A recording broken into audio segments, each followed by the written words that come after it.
తాకట్టులో ఉన్న బంగారాన్ని విడిపించి ఆ రోజున్న మార్కెట్ ధర కట్టి మిగిలిన డబ్బును మీకు అందిస్తుంది కొమ్మూరి గోల్డ్. నమస్కారం, ముల్లపూడి సత్యనారాయణమూర్తి గారు. నమస్కారం ముఖేష్ గారు. ముఖ్యంగా సార్, శంబాల నగరం గురించి ఎవరికి తెలియదు, అసలు ఎవరు వెళ్ళలేరు, ఎక్కడో ఉంటుంది అని చెప్పేసి కొంత చర్చ జరుగుతూ ఉంది. ఇటీవల కాలంలో మనం చూసినట్టయితే వెళ్ళాలంటే 2 years ముందే ప్రిపరేషన్ చేసుకోవాలని అని చెప్తున్నారు కొంతమంది. ఏంటి సార్ అసలు శంబాల నగరం ఎక్కడుంది? నిజంగానే శంబాల నగరానికి వెళ్ళొచ్చా? అసలు శంబాల నగరం అనేది వెళ్ళడం సాధ్యమయ్యే పనేనా? కొంతమంది చాలా కష్టం అంటున్నారు, అసలు వెళ్ళలేరు అంటున్నారు. మీరేం చెప్తారు? అసలు వీళ్ళు ఈ రకంగా చెప్పిన ఇద్దరికి శంబాల గురించి ఏం తెలియదు. అంతే. ఎందువలనంటే ఇప్పుడు శ్రీరామచంద్ర ప్రభు ఎక్కడ పుట్టాడు చెప్పండి మీరు? అయోధ్యలో కదా. కృష్ణుడు మధురాలో పుట్టాడు. అవును. అవి ఎక్కడున్నాయి? భూమి మీద ఉన్నాయి. ఎందుకు వెళ్తున్నారు? ఇప్పుడు శ్రీరామచంద్రుడు ప్రభువు దగ్గరికి, అయోధ్య దగ్గరికి తరతరాలుగా ఎప్పుడు జరిగింది? ఇది త్రేతాయుగంలో నుంచి జరిగినటువంటి ఇది. గుడి ఉండొచ్చు, లేకపోవచ్చు, అది వేరే విషయం. గుడి పడిపోవచ్చు, తర్వాత మసీదు కింద మార్చారు, తర్వాత మళ్ళీ పడగొట్టారు, ఇప్పుడు అయోధ్య గుడి కట్టారు, అవంతా అది వేరు, గుళ్ళు వేరు. అసలు ఆ ప్రాంతంలో పుట్టాడు శ్రీరామచంద్ర ప్రభు. అయోధ్య ఉత్తరప్రదేశ్లో పుట్టాడు. అది సరయూ నది ఉన్నంత వరకు, సూర్యుడు చంద్రుడు ఉన్నంత వరకు, సరయూ నదికి ఇన్ని కిలోమీటర్ల తీరంలో రాముడు పుట్టాడు అని చెప్పినప్పుడు ప్రొఫెసర్, వైస్ ఛాన్సలర్ అయినటువంటి రామభద్రాచార్యులు గారు, కళ్ళు లేనటువంటి గురువు గారు ఆయన వచ్చి సుప్రీంకోర్టులో ఆయన వాల్మీకి రామాయణంలో ఇది ఉంది అని చెప్తే దాన్ని బేస్ చేసుకొని సుప్రీంకోర్ట్ ఆఫ్ ఇండియా తీర్పిచ్చి రామాలయం మీరు కట్టండి అని అయోధ్యలో ఇచ్చారు మనకి. అరే, రాముడు అయోధ్యలో పుట్టాడు, కృష్ణుడు మధురాలో పుట్టాడు, బృందావనంలో యమునా నది మనకి భూమి మీద ఉందిరా అంటే రామాయణం అంతా కల్పితమండి. రాముడు చచ్చిపోయాడండి, సరయూ నదిలో దూకేసి సూసైడ్ చేసుకున్నాడండి అని ఒకళ్ళు చెప్తారు. కృష్ణుడి శవం బాల్కా తీర్థం అని ఉంది. కృష్ణుడు చచ్చిపోవడం అంటే అక్కడ బాల్కా తీర్థంలో అక్కడ కృష్ణుడికి ఏం జరిగింది అక్కడ బోర్డు పెట్టారు దేవస్థానం వాళ్ళు, ఎండోమెంట్స్ వాళ్ళు. ఏమని పెట్టారు వాళ్ళు? కృష్ణుడు అక్కడ అదృశ్యమైపోయాడు, ఆయన ఎక్కడికి సాకేతానికి వెళ్ళాడు, అది చెప్పాలి. అలాగే రాముడు కృష్ణుడు ఎలాగైతే ఈ ప్రాంతాల్లో భూమి మీద పుట్టాడో శంబాల కూడా భూమి మీదే ఉంది. వీళ్ళు రామాయణం కల్పితం, భారతం కల్పితం, భాగవతం కల్పితం అంటే ఇంకెందుకు కల్పితాలు చదువుకోవడానికి? కథలా అయ్యి జీవితం ఇప్పుడు నీకు ఉద్యోగం కావాలా, సాఫ్ట్వేర్ టెక్నాలజీ వచ్చింది, ఇక్కడ కెమెరాస్ వీడియోలు తీయాలా, ఇదంతా టెక్నాలజీతో ఉంది. మనం కల్పితం అనుకుంటే ఎలాగా? టెక్నాలజీ అప్లై చేస్తేనే మనం చంద్రయానికి వెళ్ళామండి, కల్పిత కదా అని అనుకుంటే ఎలా? ఎన్ని నిమిషాలు, ఎన్ని సెకండ్లలో అక్కడికి వెళుతుందో, ఫ్యూయల్ సరిపోతుందా లేదా, ఎన్ని సెకండ్లలో ఫ్యూయల్ సరిపోతుందా లేదా, ఎంత దూరంలో అని క్యాలిక్యులేట్ చేసుకొని నాసా సైంటిస్టులు, ఇస్రో, డిఆర్డిఎల్ వీళ్ళు పంపిస్తే వెళ్తుంది. 1 నిమిషం లేట్ అయినందుకు కల్పనా చావ్లాని మనం పోగొట్టుకున్నాం, మన భారతదేశ సంతతికి చెందినటువంటి సైంటిస్ట్ని, ఆస్ట్రోనాట్ని. మరి వీళ్ళెవరండి కల్పితాలని చెప్తారు? అలాగే శంబాలా గ్రామం గురించి క్లియర్గా 2 రకాలుగా నేను సైన్స్ పరంగా ఈ యొక్క పురాణాల్లో ఏం చెప్పారో చెప్తాం. ముందు పురాణాలకు వద్దాం.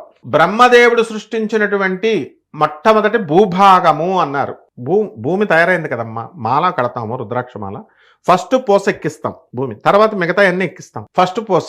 అలాగే మొట్టమొదట భూభాగము ఏర్పడినటువంటి భూభాగం అని శంబాల అని డిఫైన్ చేసింది కలియుగ భవిష్యత్తు పురాణం. ఉంటే చదువుకోండి, ఉంది కంప్లీట్ గా. అంటే first land scape on the earth. అంతకు ముందు అంతా కూడా ఓషన్ ఉంది. ఆ ఓషన్ నుంచి మొట్టమొదటగా భూమి ఆవిర్భవించినటువంటిది ఏదైతే ఉందో అదే శంబాల గ్రామం అని చెప్పారు. అది ఎక్కడుందిరా అంటే జులాజికల్ ఎవిడెన్సెస్ ఉన్నాయి. Zoological survey of India, NGRI చెప్తోంది క్లియర్ గా. Singhbhum, Jharkhand region, Bokaro steel city దగ్గర, జంషెడ్పూర్ దగ్గర అని చెప్తుంది క్లియర్ గా. అది చెప్పడం మానేసి మనకి 3.5 మిలియన్ ఇయర్స్ బ్యాక్, 3.2 నుంచి 3.5 మిలియన్ ఇయర్స్ అంటే దగ్గరగా మనకి బిలియన్ అంటే మనం అది క్యాలిక్యులేట్ చేసుకుంటే 3,500 కోట్ల సంవత్సరాల క్రితం మనకి ఇది జరిగింది, భూమి ఏర్పడింది అని చెప్తే, అది చెప్పకుండా హిమాలయ పర్వతాల్లో ఎక్కడో ఉంది, ఊహల్లో ఉంది, ఎవరూ వెళ్ళలేరు, ఆస్ట్రల్ ట్రావెల్ నాటకాల ప్రతి ఒక్కడికి. అక్కడే ఆనందనగర్ని కట్టారు, అక్కడ సింగభూమి. అది స్క్రీన్ మీద మనం ఇస్తే అర్థమవుతుంది జనాలకి.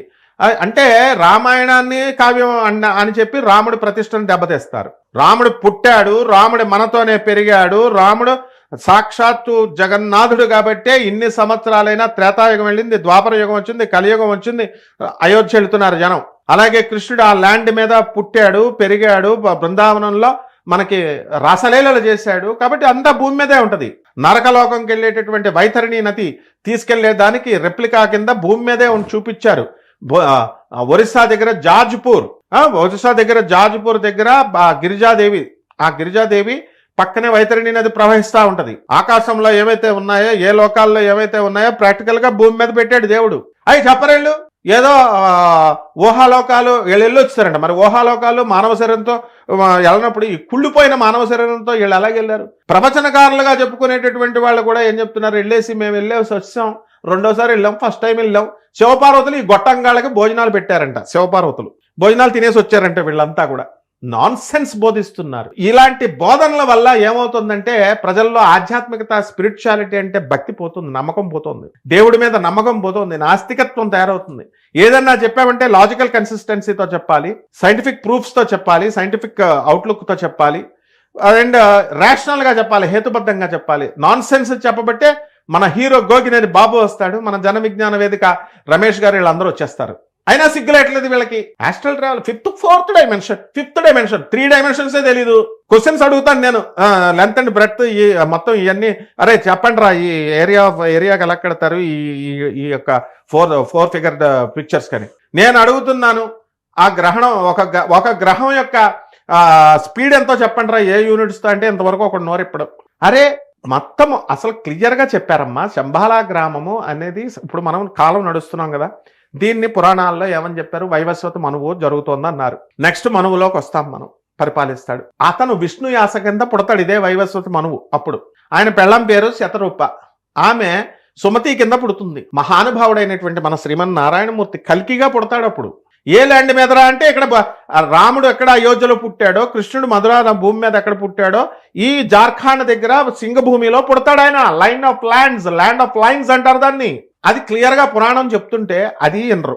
పోనీ సైన్స్ ప్రకారం ప్రూఫ్స్ గవర్నమెంట్, సెంట్రల్ గవర్నమెంట్ అనుకుంటున్నారా ఏమనుకుంటున్నారు వీళ్ళు? సరదాగా చెప్పుద్దా సెంట్రల్ గవర్నమెంట్? జీవో, ఆర్డినెన్స్, ఓట్లేస్తే ఫలానా వాడు సీఎం, ఫలానా వాడు ఎమ్మెల్యే, ఫలానా వాడు ప్రైమ్ మినిస్టర్ అనేస్తే, గవర్నర్ అనేస్తే ఎందుకు వెళ్తున్నారా? మనల్ని నేలనిస్తారా? ఒక పద్ధతి ఉంది. కరెక్ట్ గా సెంట్రల్ గవర్నమెంట్ జులాజికల్ ఎవిడెన్సెస్ ఉన్నాయి, జులాజికల్ డిపార్ట్మెంట్ ఉంది, సర్వే ఆఫ్ ఇండియా చెప్తుంది, zoological survey of India, NGRI చెప్తోంది. గూగుల్లో సెర్చ్ చేసుకొని చూసుకోవచ్చు వీళ్ళంతా కూడా. అయినా సరే మాగుడు మానట్లేదు వీళ్ళు. అంటే వీళ్ళందరినీ ఫాల్స్ ఇన్ఫర్మేషన్ యాక్ట్ కింద తోసేచ్చు బొక్కలోకి, వీళ్ళందరినీ కూడా తప్పులు చెప్తే. కాబట్టి ఇలాంటివన్నీ కూడా మేము ఎంటర్టైన్ చేయము. ఆనంద మార్గ మన హెడ్ క్వార్టర్స్ 200 కంట్రీస్లో ఉంది, మనకి బ్రాంచెస్ 1000 బ్రాంచెస్ పైన, అండ్ 300 బ్రాంచెస్ ఇండియాలోనే ఉన్నాయి. 300 ప్రకాష్ రాజు నోరే మోయించాం మనం. ప్రకాష్ రాజు రాముడి గురించి వాగుతుంటే మొత్తం 200 దేశాల్లో పెడతాం రా బై కేసులు నీకు, నువ్వు మామూలుగా మాట్లాడు, నాస్తికత్వం గీస్తికత్వం ఇవన్నీ జాంతానాయి. ఆనంద్ మార్గ్ అంటే ఏంటి? ఐక్యరాజ్య సమితిలో సభ్యత్వం ఉన్న సంస్థది. తర్వాత ఇందిరాగాంధీనే దడదల్లాడించిన సంస్థ, రష్యానే దడదల్లాడించిన సంస్థ అది. ప్రభాత్ రంజన్ సర్కార్ అంటే నేతాజీ సుభాష్ చంద్రబోస్ మేనల్లుడు. ఆయన ఏమనుకుంటున్నారు? ఆయన సాక్షాత్తు శివుడు. నమ శివాయ శాంతాయ పుస్తకాలు చదివారా వీళ్ళు? ఈ చెప్పేవాళ్ళు. It is nothing but autobiography of lord Shiva. నమామి కృష్ణ సుందరం చదివారా వీళ్ళు? It is nothing but autobiography of lord Krishna. Autobiography అనేది ఎవరు రాస్తారు? వాళ్ళే అయినప్పుడు రాస్తారు. ప్రభాత్ రంజన్ సర్కార్ స్వయంగా ఆయన సాక్షాత్తు శివుడు అవతారం, కృష్ణుడు అవతారం కాబట్టి ఆయన రాశారు.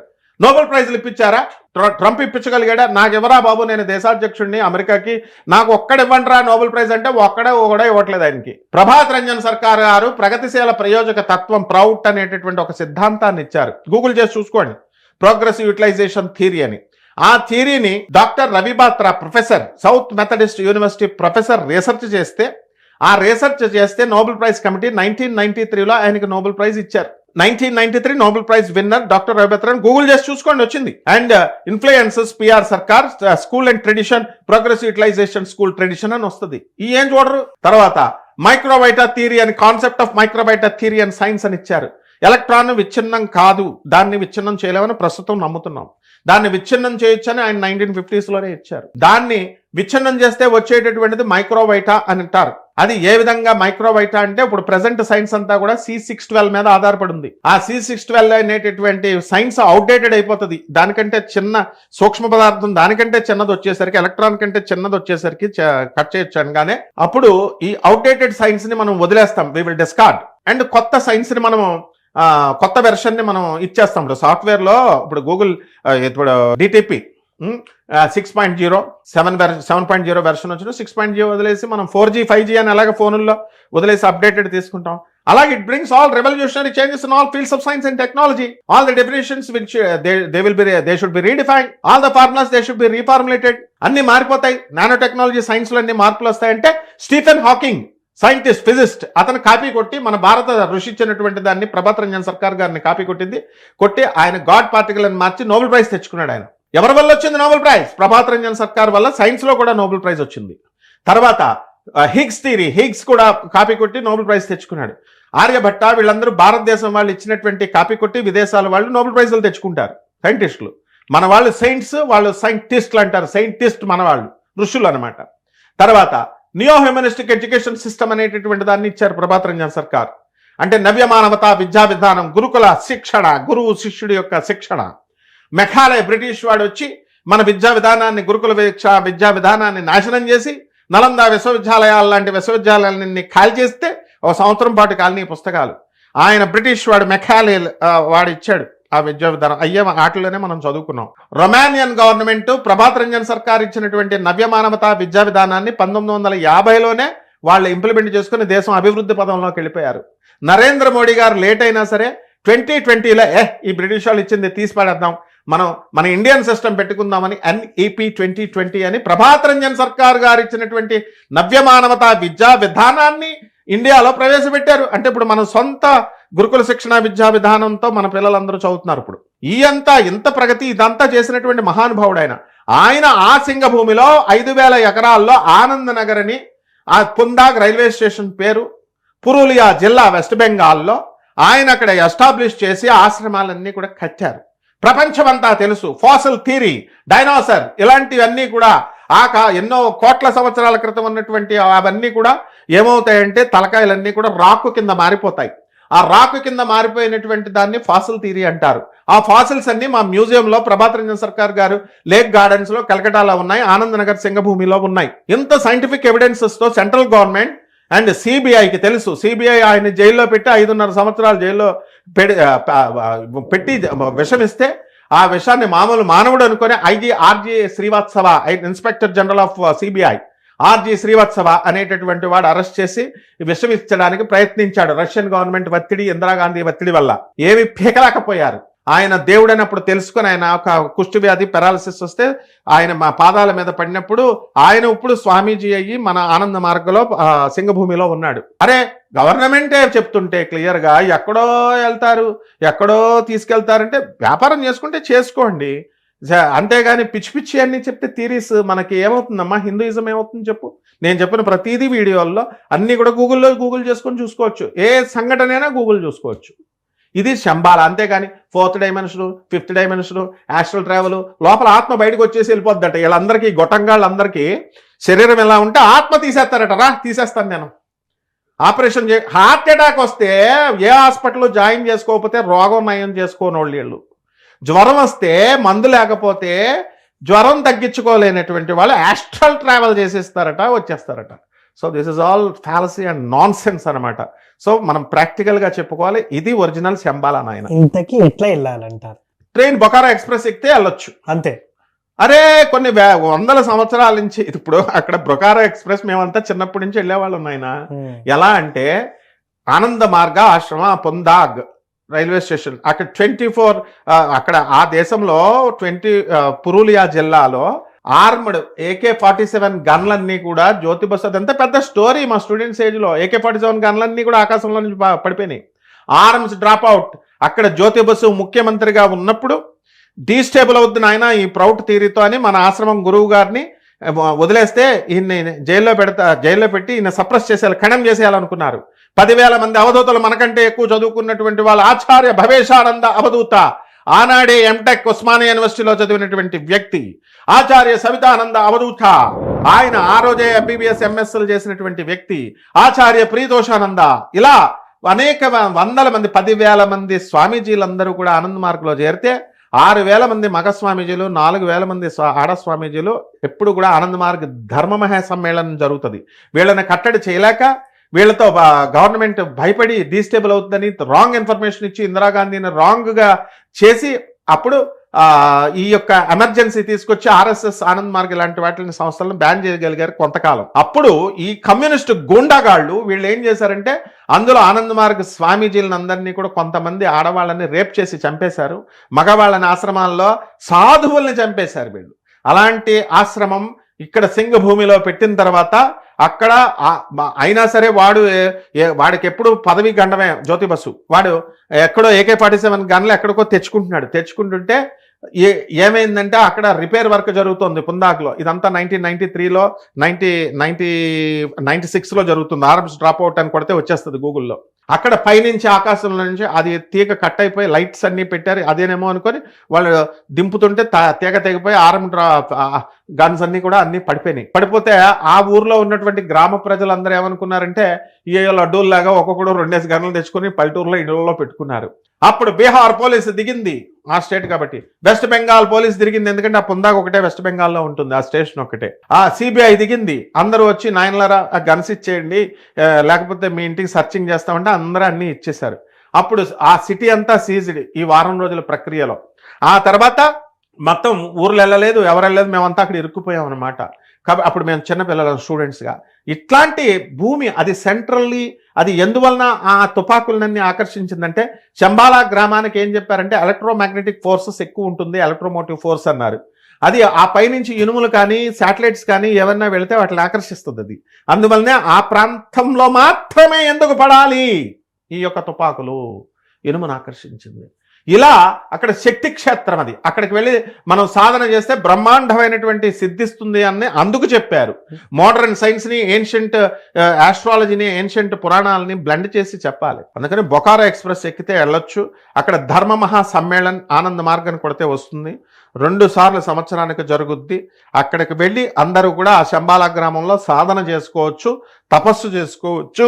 వాళ్ళు సాధన చేసుకుని మళ్ళీ ఇళ్ళకి రావచ్చు. జలపాతాలతో, చెట్లతో బ్రహ్మాండంగా ప్రకృతి రమణీయంగా ఉంటుందన్నమాట. ఆనందనగర్ అంటారు దాన్ని. అదే శంబాలా గ్రామం. నాయన చాలా చక్కగా శంబాలా నగరం గురించి అనేక సందేహాలు ఉన్నాయి, మీరు చాలా వివరంగా అయితే కులంకుశంగా చెప్పారు. చాలా మంది అక్కడికి వెళ్ళడం కష్టం అది ఇది అన్నారు, ఆ మాటలన్నీ కొట్టిపారేశారు గురుగారు. ధన్యవాదాలు. ధన్యవాదాలమ్మా.